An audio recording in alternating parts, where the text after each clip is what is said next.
So in the realm of economics, it seems that goal seeking or zeroing in behavior for purposes of expressing market prices and performing economic calculation would be towards the most invariant money, right? The commodity with the least noise in the channel, which would then in turn allow it to maximally express useful information.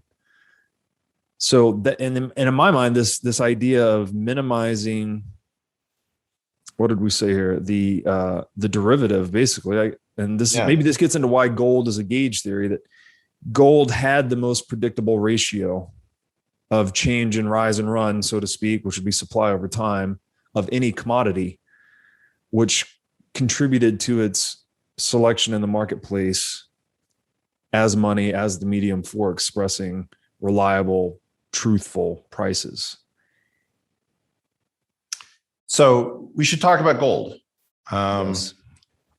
When we talk about gold, I think what you're talking about is gold 197. There are different isotopes of gold.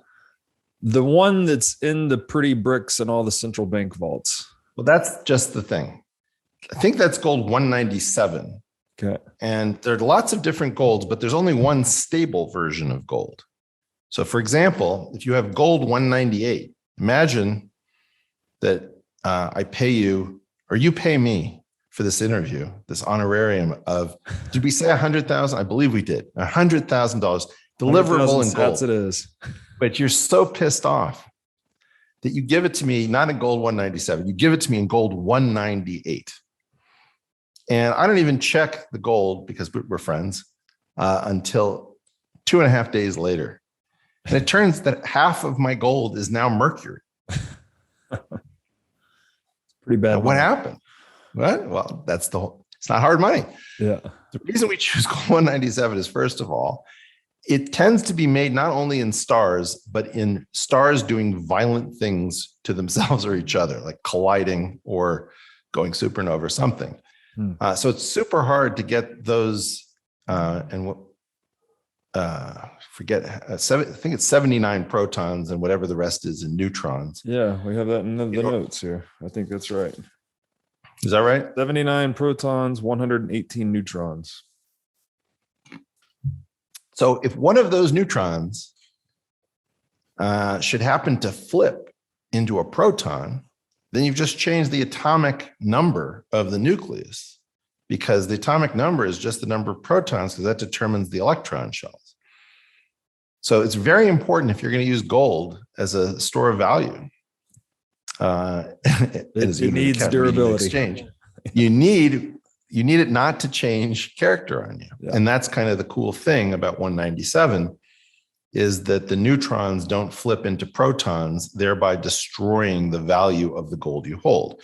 So it's very difficult to make gold 197, because you need a star, and you need probably another star in a collision or something like that.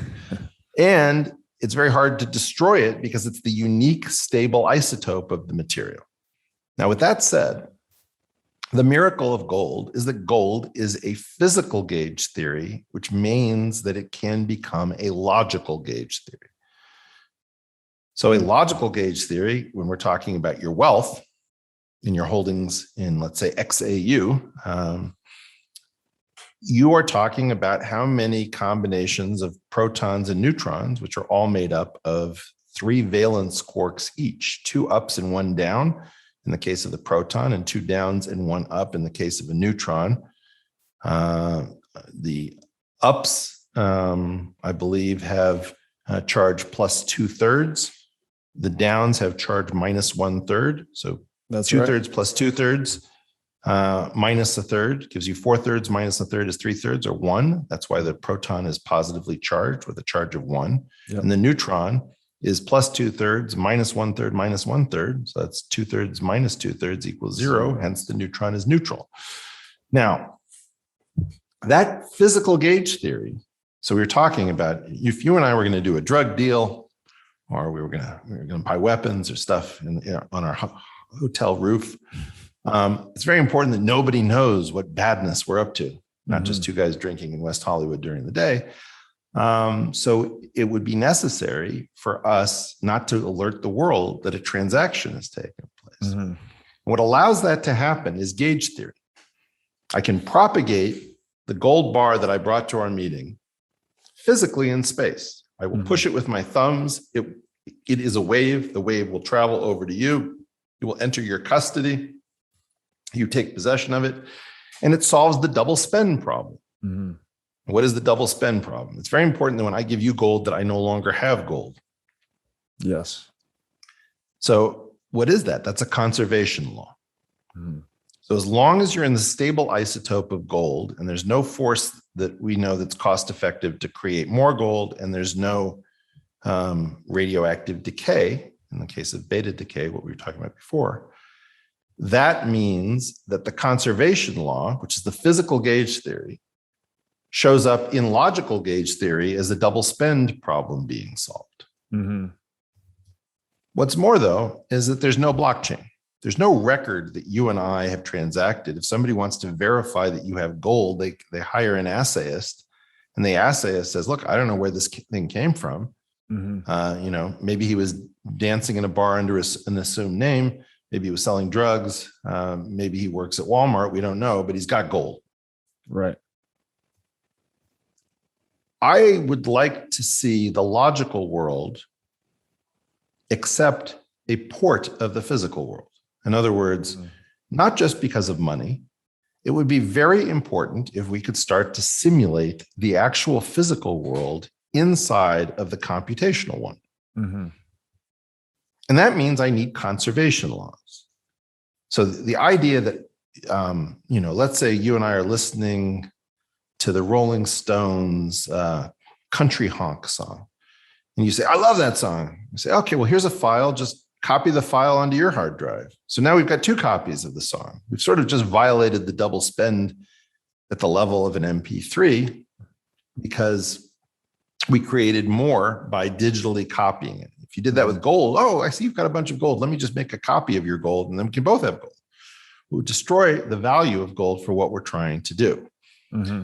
What I would like to do is to say we only have one copy of reality that we know never throws an exception. Nature, whatever she's made of, never gets into trouble. You can explode a thermonuclear device. You could have a supernova collision. It doesn't tear the fabric of space and time, right? Mm. So wouldn't it be cool if the only thing we know to be fully internally consistent could be ported into a computational environment?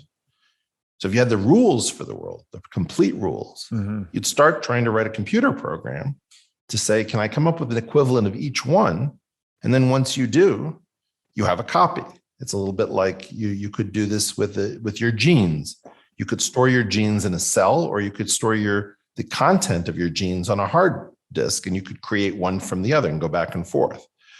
Now, that desire to move the physical world into the logical world is not something that I ever conceived of how to do until I saw Satoshi. And I thought, holy cow, this guy is effectively practicing logical physics. But it's not quite right because everything is constantly entangled with this ledger. The blockchain is this permanent record, and it may be anonymous with respect to everything other than the wallet. You don't know who holds the wallet. You don't have a name. But effectively, Bitcoin is constantly blabbing about who's got what.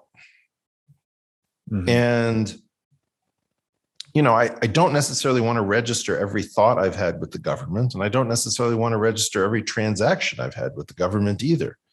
If I buy a pack of cigarettes or a pack of condoms or a pack of cards, I don't necessarily want somebody in the government to say, oh, okay, great information, Eric. Thanks for phoning that in. Right. I'm concerned that Bitcoin is misimplemented, that it's sort of the most ingenious, most fantastic discovery of recent times.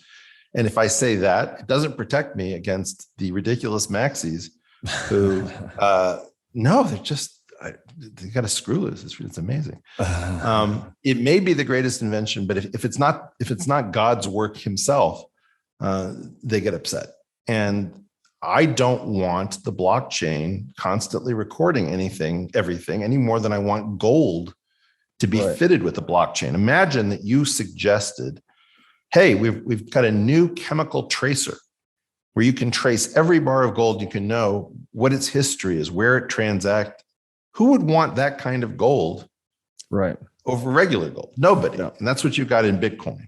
And that's the big problem is that you haven't realized that Satoshi may have given us a first step, which is how to do locally enforced conservation laws under the double spend problem. But then it has to be globally entangled. What we're trying to do is to think about, could we start to dream about distributed computing without being entangled with the universal ledger that is instantiated in many places?